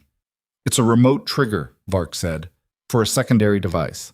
We found it in the hospital's north parking structure, 3rd level, in a vehicle registered to a shell company that traces back to one of the contractor organizations Tillis documented." Nora stared at her. "There was a secondary device in this building." "In the parking structure, not in the building itself." Vark's voice was steady. "The bomb disposal team secured it at 2:50. It was not an explosive device." A pause. "It was a data transmission unit. If Mace had triggered the phone, it would have transmitted an encrypted package to 6 recipients." "What was in the package?" "Falsified documentation," Vark said. "A complete evidence file designed to implicate Warren Tillis as the architect of the contractor program. Financial records, communication logs, forged operational records, all pointing to Tillis as the source of the leaked protocols." The shape of it assembled itself in front of her. "He built a backup," she said. "If he got arrested, if the operation failed, he was going to transmit a file that framed his own witness." 6 recipients, Vark said. "We're identifying them. At least 2 are journalists with national security beats. One appears to be a congressional staff member. He was going to destroy Tillis's credibility before Tillis could testify, simultaneously with his own arrest, so that by the time anyone processed what had happened here, the counter-narrative was already in circulation." Nora sat with that for a moment.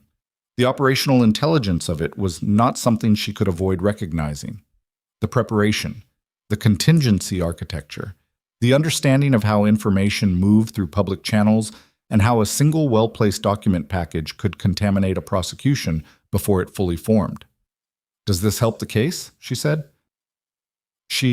The transmission unit's existence confirms premeditation at a level that changes the charge profile significantly," Vark said. "And the falsified documents are forensically traceable. We have people working the metadata now. If the forgeries connect back to anyone in Mace's network, they'll corroborate Tillis," Nora said, "and implicate everyone who helped construct them." The emergency department was quieter than it had been all morning. The mass casualty protocol had been stood down 2 hours ago. The military patients were being transferred to a secure medical facility with appropriate escort, and the regular volume of a Tuesday afternoon was beginning to reassemble itself in the waiting room. People with ordinary problems. We'll see much. People who did not know that a man in a pressed uniform had stood in room 412 with a phone in his hand and a plan to bury 5 years of truth under another layer of fabricated documentation.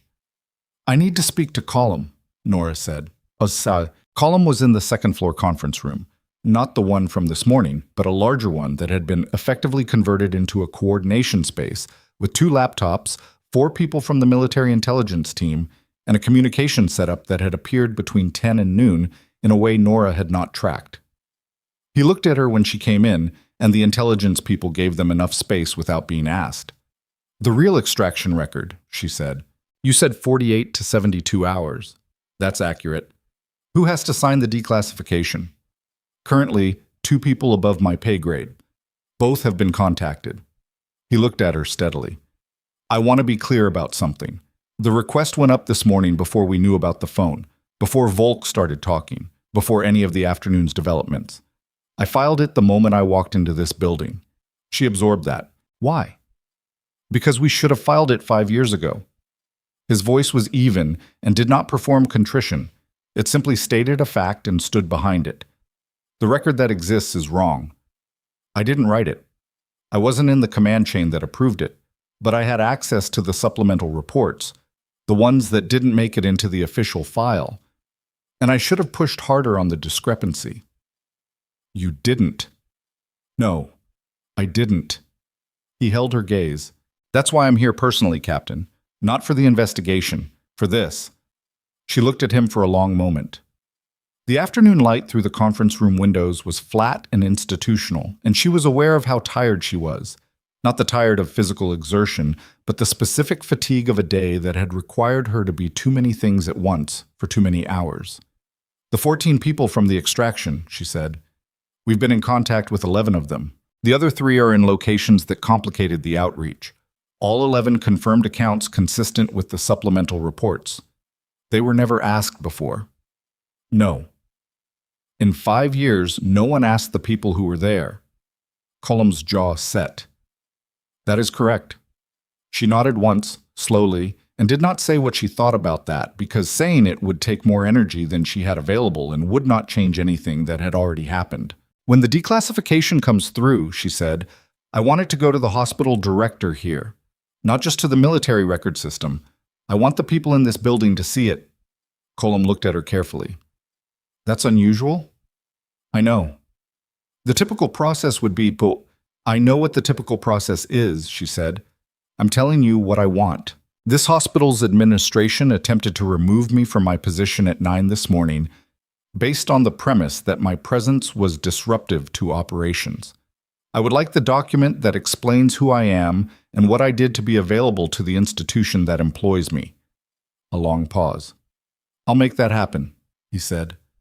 She turned to leave. Captain? His voice stopped her at the door. For what it's worth, 14 people. You made decisions in a compromised situation with bad intelligence and failed equipment, and you kept 14 people alive. That doesn't get smaller because it took 5 years to say it out loud. She stood at the door for a moment. I know what I did, she said. It was the same thing she had said to Tillis this morning. It meant something different now. Not defensive, just true. A fact she had been carrying by herself for a long time that was, in the next 48 to 72 hours, going to exist somewhere outside her own memory. She went back to work. At 4:50, VARC's identification of the 6 transmission recipients produced a result that changed the day's shape again. She was at the charge desk when VARC came through the department doors with the specific energy of someone carrying information that required immediate sharing. 2 of the military intelligence team were behind her. The congressional staff member, VARC said, pulling up a chair without ceremony. The one on the recipient list for the falsified document package. What about them? Her name is Diana Pollock. She's a senior aide on the Senate Armed Services Committee. VARC set a tablet on the desk between them. She's been on the committee staff for 7 years. In that capacity, she had access to classified military personnel records. Nora looked at the tablet. The name meant nothing to her. The role did. Senate Armed Services Committee staff has access to personnel separation records, she said slowly, including the records of personnel separated under classified circumstances. VARC met her gaze. We believe Diana Pollock is the person who flagged your financial records 18 months ago, not through an automated system, manually. Nora was quiet. She was looking for you, VARC said. Not for us. For Mace. The vehicle registration. The flag on the secondary search profile that VARC had mentioned this morning, 18 months ago, which had eventually led them here. She had assumed it was a government surveillance system doing what surveillance systems did. She had not assumed it was a person looking deliberately with a specific purpose. He was tracking me, she said. We think so. Why? You're the one person alive who knows enough about the real extraction events to contradict the official record without needing the classified documents. If you ever decided to speak publicly, VARC paused. You're the threat that doesn't need paperwork.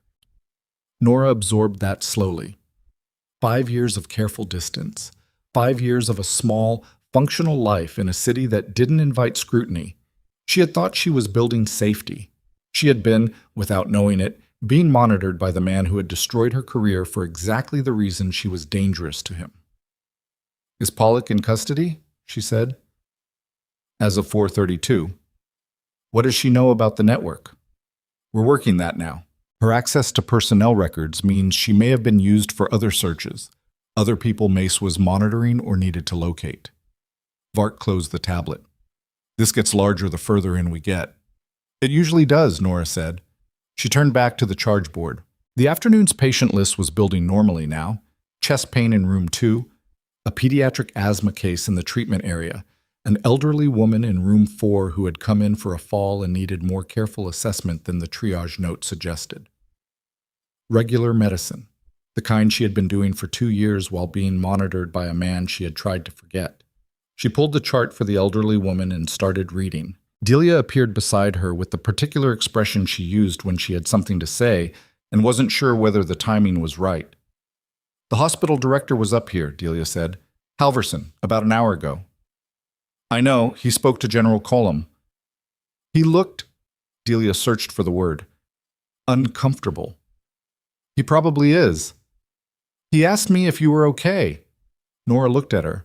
"What did you say?" "I said you were at the desk doing your job." Delia paused, which seemed like the right answer. It was the right answer. It was the most accurate thing anyone could have said about her at that moment, or most moments. And Delia had said it without editorializing, and Nora was grateful for that in a way she didn't have the vocabulary for right now. She went to see the woman in room 4. The woman's name was Bet Harlan, 71 years old, fall in her kitchen, right hip. She was in moderate pain, and she was embarrassed about the pain, which was the particular embarrassment of someone who had been self-sufficient for decades and found the current situation an affront to her own self-image. She had been waiting 40 minutes. "I'm sorry for the wait," Nora said, and she meant it. "Is it always like this?" Bet said, gesturing vaguely at the residual organized chaos of the department. "No," Nora said. "Today was unusual." She did the assessment.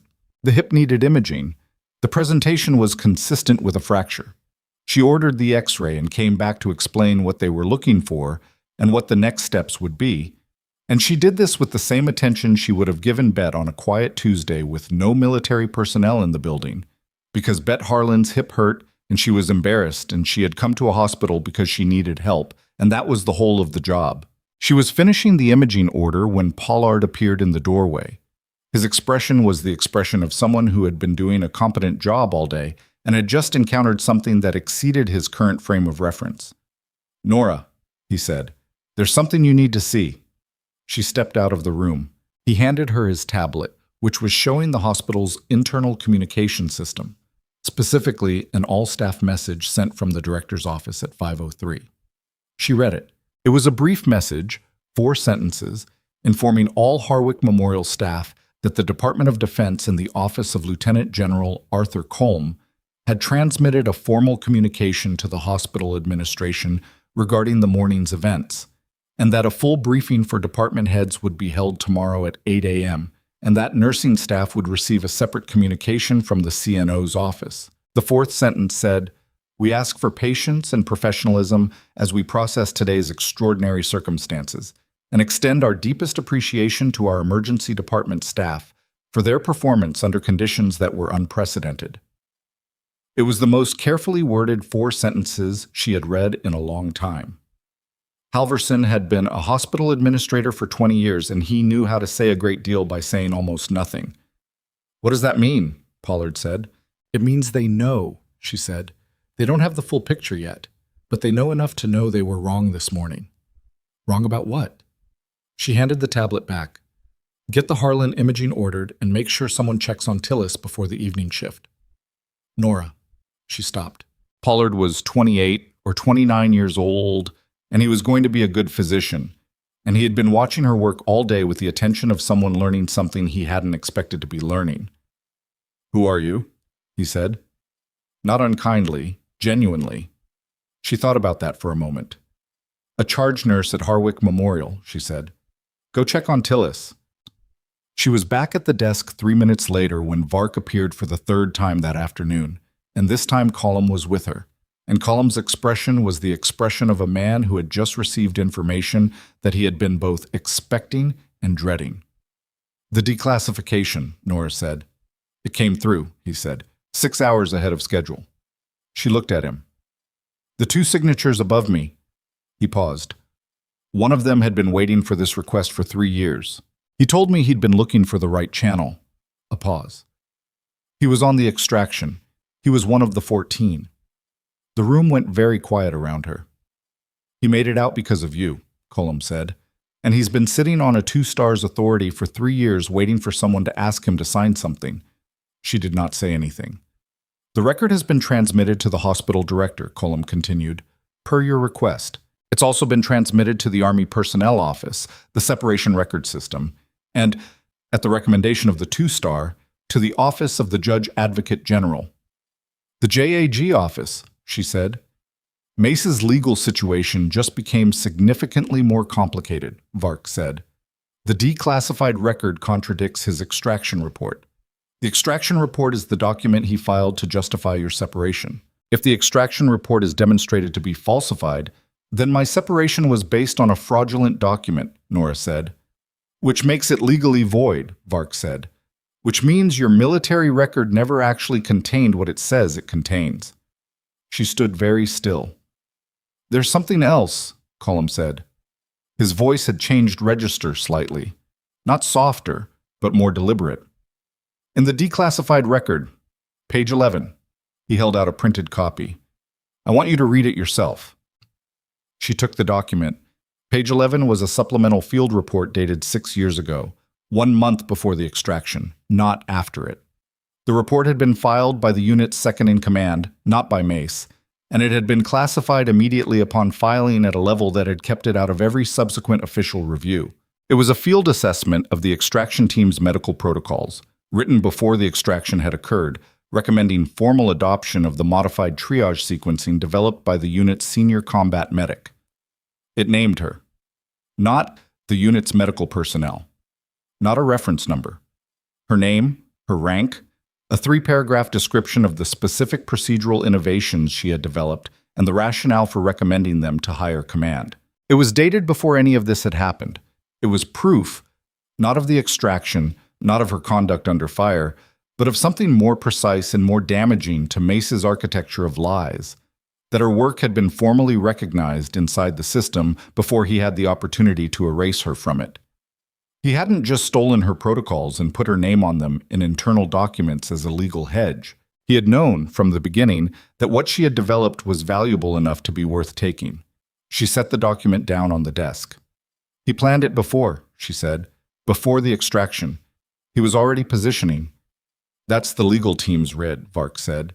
The extraction wasn't an opportunity he exploited. The extraction was, at least in part, a situation he allowed to develop because it gave him a vehicle. The weight of that was different from everything else that had landed today. Heavier. Specific in a way that was personal before it was anything else. She had spent 5 years believing she had been convenient, a tool of opportunity, available, as she had said to Tillis this morning. She had been targeted. I want the people in this building to understand what's in that document, she said. Her voice was steady. She made sure of that. Not tomorrow at the briefing. Tonight. Cullum looked at her. That's within my authority to arrange. Then arrange it. She picked the document back up and read page 11 again, more slowly this time, with the attention she gave things that needed to be fully absorbed before being put somewhere permanent. Farrell walked past the desk on his way to the attending room and stopped when he saw her face. She looked up at him. He looked at the document in her hand, at Cullum standing 3 feet away, at the military intelligence personnel who were still working 2 rooms down. Whatever it is, he said quietly, and she recognized that this was Farrell at the limit of his capacity for this kind of conversation. It looks like it matters. It does, she said. He nodded and walked on. She set the document down a second time, and this time she left it on the desk where it was visible, and she went to check on Bet Harlan's imaging results, because Bet Harlan was still waiting, and waiting was its own kind of hard, and the document on the desk was not going anywhere. What she did not know, what none of them knew yet at 5:17 on a Tuesday afternoon in Harwick, Indiana, was that Mace had asked to speak, not to his lawyer, not to Vark, not to Cullum. He had asked for her. The message reached her through Cullum, relayed by one of the intelligence personnel at 5:22, while she was still holding Bet Harlan's imaging results and processing the fact that the right hip was indeed fractured, a clean break at the femoral neck that would need surgical repair, and a recovery plan, and a conversation with Bet that was going to require the kind of honesty that older patients sometimes found difficult to receive. She finished that conversation first. She told Bet what the image showed, what the surgical process looked like, what recovery typically involved for someone her age and baseline health, and what the realistic timeline was for returning to the kitchen where she had fallen that morning. She did not soften the timeline. She gave Bet the information Bet needed to make real decisions, and she gave it clearly and without the particular condescension that medical staff sometimes mistake for compassion. Betty was quiet for a moment when she finished. "You're very direct," Bet said. "I find it works better. My last doctor used to explain things to me like I was 12. "You're not 12. Betty almost smiled. "No, I'm not." A pause. "Thank you." Nora squeezed her hand once, not the performed comfort gesture, just the actual one, and went back to the corridor. She found Colm waiting. "He asked for you," Colm said. "I know." She had been thinking about it since the message came through. Does his lawyer know he made the request? His lawyer is aware. Is the lawyer advising against it? Strongly. And Mace is asking anyway. She looked at the corridor wall. He has something he wants to say to me specifically. Not to you, not to Vark. That's the shape of it. What does Vark think? She thinks you shouldn't go. She thinks he's going to try to construct a personal narrative that complicates your testimony. What do you think? Colm considered that with the seriousness it deserved. I think he's a man who spent 5 years monitoring the person he wronged, which means he's been thinking about this conversation for 5 years, and he wants to have it before it becomes impossible. He paused. I think that's human, in a way that doesn't make it harmless. She nodded. I want 10 minutes. Alone. I can't authorize. Alone means without Vark's people in the room. Your soldiers outside the door is fine. She looked at Colm directly. He's not going to hurt me. He came to this building himself in person without tactical cover. That's not the behavior of someone running an operation. That's the behavior of someone who needed to look at something directly. Colm held her gaze for a moment. Then, 10 minutes. The room on the second floor smelled like the rest of the hospital. Recycled air, institutional cleaner, the faint overlay of coffee from the cart down the hall. 2 of Colm's soldiers outside the door. Inside, a table, 2 chairs, and Darren Mace sitting with his wrists in restraints and his lawyer's business card on the table in front of him like a talisman he had decided not to use. He looked at her when she came in. She sat down across from him and did not say anything because he had asked for this meeting and the opening belonged to him. He took a moment. She let him take it. I read the supplemental report, he said, page 11. You wrote the classification on it, she said. You knew it existed. I wrote the classification before the extraction, before I knew how it would go. He looked at his hands. I want you to understand that the extraction was not staged. People almost died. What happened out there was real, she said. I know, I was there. I made decisions in the moment that I would make differently now. That's not what I'm here to discuss. He looked up at her. Then what are you here for? She thought about it honestly. I want to know if you believed it. The report you filed, the version where I compromised the mission. A long pause. No, he said. She had known that. Somewhere below the level of certainty, in the place where things are known before they're confirmed, she had known that for 5 years. Hearing it said plainly in a room in Indiana was different from knowing it. Then you knew, she said, from the moment you filed it, that you were destroying the career of someone who had just saved 14 people. He didn't answer. That's what I needed, she said, and she stood up. Nora. His voice had something in it she hadn't heard from him before. Not the operational authority, not the constructed confidence of someone who had been running a program for a decade. Something flatter and older. I built something real. The protocols, the training methodology. It worked. People came home because of it. Contractors came home, she said. Paid operatives working off record in conflict zones for money, running operations that will never be accounted for publicly. That's what your program produced? The methodology was mine. She kept her voice even. And I would have used it differently. That's the whole point. She looked at him for the last time with the attention she had been giving things all day that needed to be fully seen before they were put somewhere final. You didn't just take my career. You took what I built and used it for something I wouldn't have agreed to, and you made sure I wasn't in the room to object. He had no answer for that. Not because he wasn't intelligent, he was, but because there was no answer. It was simply true. She left. The corridor outside was the same corridor it had been 10 minutes ago. The dietary cart still at a slight angle, the nurse's station lit, the ordinary institutional sounds of a hospital at early evening. She stood in it for a moment, not moving. She had spent 5 years carrying the weight of that conversation as a hypothetical. The actual version was lighter than she had expected, not because it resolved anything emotional in a clean way, but because he had confirmed what she already knew, and the knowing was already hers. His confirmation did not give her something she hadn't had. It just made the thing she already had visible to one more person. That was enough. At 6:15, Director Halverson called an emergency all hands for the emergency department staff currently on shift. He came down to the ER himself, which was not something he did, and he stood at the front of the room near the charge desk where the staff had gathered. Nurses, techs, residents, the 2 attendings currently covering the floor, and he had the specific discomfort of a man who is doing the right thing and finding it harder than he had anticipated. Nora stood at the back of the room. Halverson had a copy of the declassified document in his hand. He had clearly read it more than once, because the edges were slightly worn in the way paper wears when it's been handled repeatedly in a short time. This afternoon, he said, the Department of Defense transmitted a declassified military record to this hospital's administration. I want to speak to it directly, rather than let it circulate without context. He looked at the document, then at the room. This morning, at approximately 9 a.m., I authorized the removal of our charge nurse from this department pending review of a situation I did not fully understand. That was my decision. It was wrong, and I want to say that plainly. The room was quiet. The document I'm holding is an extraction record from a military operation conducted 6 years ago.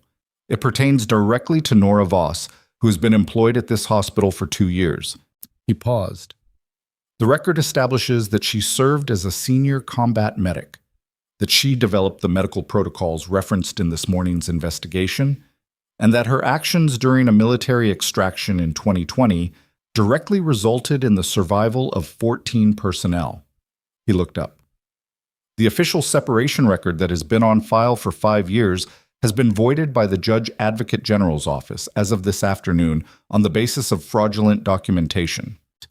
She watched Pollard process this from across the room, watched Delia, who had heard some of it and not all of it, absorb the architecture of the thing, watched Kessler, the float nurse who had hesitated when she said to get Farrow, stand very still.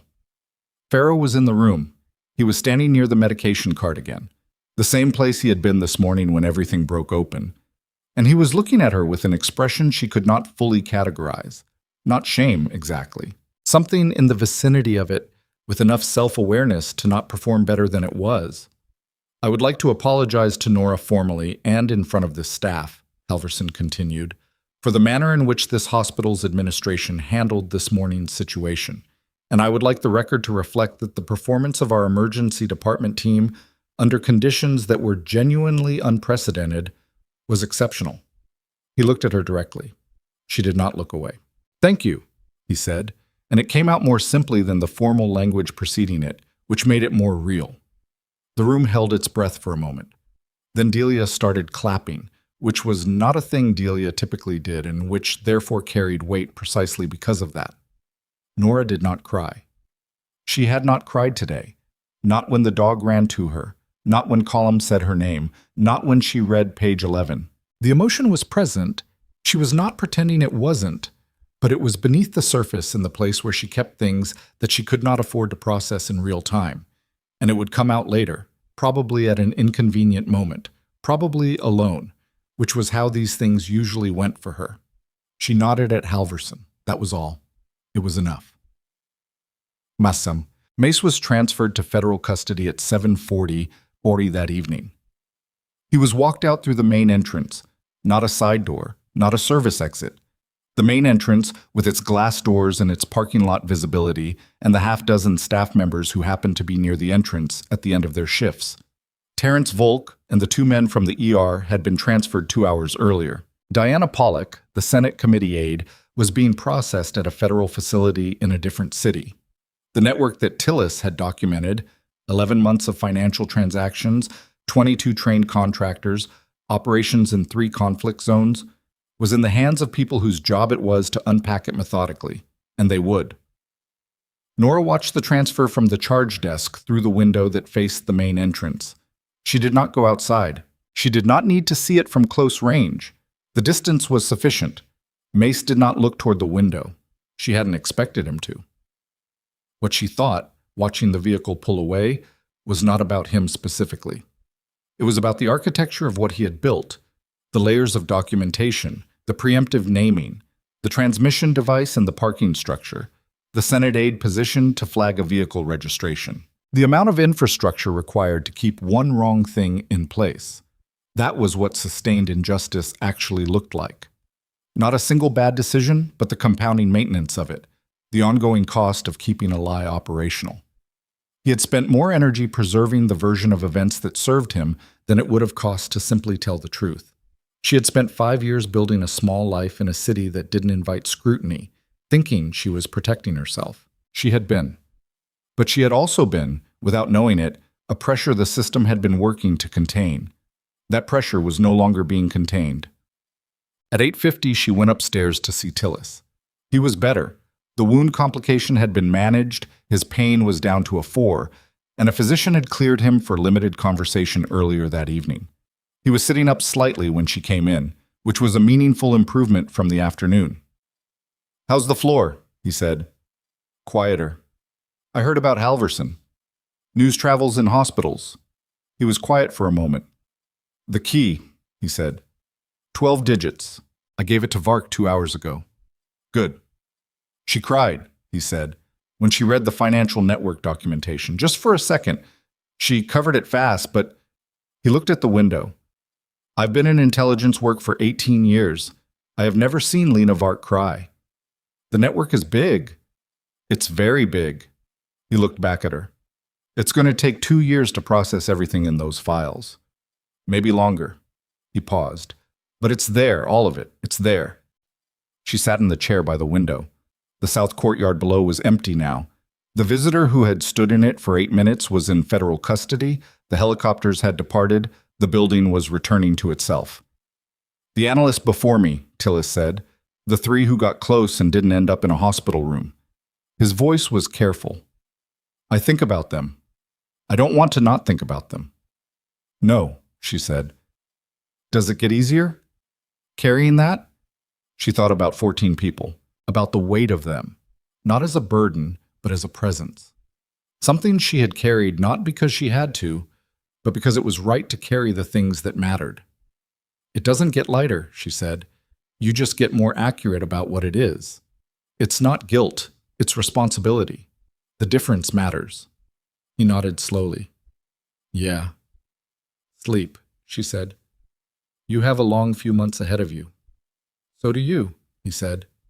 She stood. "I know." Cullum found her at 9:30 in the parking lot, sitting on the hood of her car the way she sometimes sat after long shifts when she wasn't ready to drive yet. The night was warm, and the lot was mostly empty, and the hospital behind her was lit and functioning and had, in the last 14 hours, been something other than the place where she quietly worked while being quietly dismissed. "I have a proposal," Cullum said. He stood beside the car without leaning on it, hands in his pockets. Not an order, not a request with rank behind it. A proposal. She looked at him. "The Army is building a joint civilian-military emergency response training program," he said. "The concept has been in development for 3 years. The idea is to develop medical protocols specifically for mass casualty situations that involve both military and civilian infrastructure, hospitals, emergency departments, mixed environments." He paused. "We've been trying to find someone to design the curriculum, someone who understands both sides of that from direct experience." "You're describing my morning," she said. "I'm describing your career," he said. "Both of them." She looked at the hospital building. The charge desk was visible through the ground floor windows. Delia was there, end of shift, writing something. Pollard was in Bay 2. She could see his resident coat through the bay window. "I'm not leaving Harwick," she said. "The program is designed to be run from existing facilities. We'd need you here, actually. Harwick would be one of the primary training sites." He looked at her steadily. "You'd keep your nursing role. The program development would be structured around your schedule." She was quiet for a long moment. "I spent 5 years making myself small," she said. "Staying out of anything that might draw attention, Not because I was afraid exactly, because it felt like the only safe shape. Colum didn't say anything. I'm not interested in going back to what I was before, she said. Whatever that means, captain, program, military infrastructure. I'm not interested in going back. I know. But a curriculum, she said. Something that trains people to handle exactly what happened today, so that the next time it happens, there are nurses and doctors and medics who know what they're doing without needing someone like me to walk in and... She stopped. That's different. Yes, he said. It is. She looked at the lot, at the ordinary Tuesday night stillness of a parking structure at the edge of the city's medical corridor. I'll think about it, she said. That's all I'm asking. She got off the hood of the car and reached into her bag for her keys. Her hand hit something else first, the printed copy of page 11 that she had put in her bag at the desk and forgotten. She pulled it out, looked at it for a moment in the parking lot light. Her name, her rank, 3 paragraphs about what she had built and why it mattered. Filed before the extraction, classified immediately, sitting in an archive for 6 years waiting for someone to find the right channel. She folded it and put it back. Rex, she said. Where is he now? He'll be transported with the unit tomorrow morning. She nodded. She had known that was the answer. Working dogs didn't get to retire to Indiana with nurses who had spent 5 years being invisible. He did his job, she said. So did you, Colum said. She got in the car. The drive home took 12 minutes on the surface streets. She kept the radio off. The city outside looked like it always looked at this hour. Quiet, functional, lit by the particular amber of street lamps that made ordinary things look more significant than they were. She had driven this route for 2 years without feeling much about it in either direction. Tonight it felt like something she had earned. The apartment was the same as she had left it before 5 that morning. Coffee cup in the drying rack, a jacket over the chair, the book she'd been reading face down on the table where she'd left it when her alarm went off. She had left it as a person who went by Voss and kept her head down and had built distance from everything she had once been. She came back to it as someone whose name was in a declassified document and on a training methodology, and on the lips of 14 people who were alive because of her, and whose enemies were in federal custody, and whose record was clean, and who had a proposal sitting in the back of her mind that she had not decided about yet, but that she suspected she would decide about within the week. She made coffee. It was almost 10 at night, and she made coffee anyway because she was not going to sleep yet, and pretending otherwise was a waste of a cup. She sat at the table with the book she hadn't been reading and the coffee she was drinking, and she thought about what Tillis had asked her. Whether it gets easier, whether the weight changes.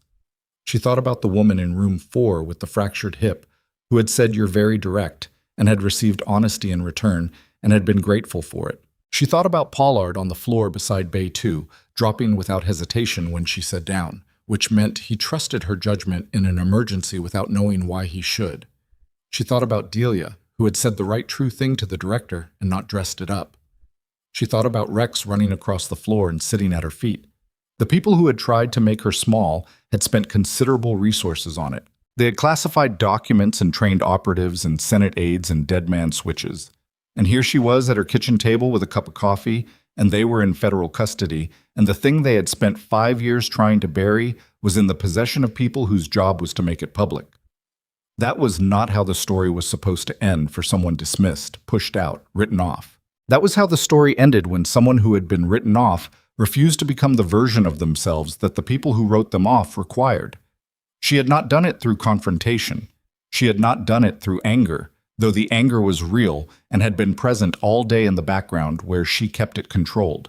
She had done it by doing the job in front of her, by knowing what she knew and being where she was, and making the decisions that needed making without waiting for permission from people who had already decided she didn't matter. There is a particular kind of strength that doesn't announce itself. It doesn't need an audience. It shows up before sunrise, manages the board, catches the thing someone else missed, sits with the frightened patient for 6 minutes longer than the schedule allows. It carries the weight of what it knows without collapsing under it. It waits, not out of weakness, but out of the understanding that the right moment is not the loudest moment. That kind of strength is not rewarded by the systems that benefit from its silence, but it is, in the end, the thing the systems cannot actually replace. She drank her coffee. She opened the book to the page she'd left off at, though she wasn't sure she was going to read. She looked at the words for a moment, then set it down. She thought about the proposal, about a curriculum, about rooms full of nurses and medics and emergency physicians learning to do what she had done today. Not perfectly, not without cost, but adequately, with the knowledge they needed to be adequate when adequacy was the difference. She thought, yes, she was not going back. But she was done being small. The city outside her window was quiet and ordinary, and genuinely had no idea what had happened in the building 4 blocks from its medical corridor. That was fine. It didn't need to. What mattered was that it happened, that the record was where the record needed to be, that the people who were hurt by the lie were going to be able to point to the truth. The rest was just the work. And she had always known how to do the work.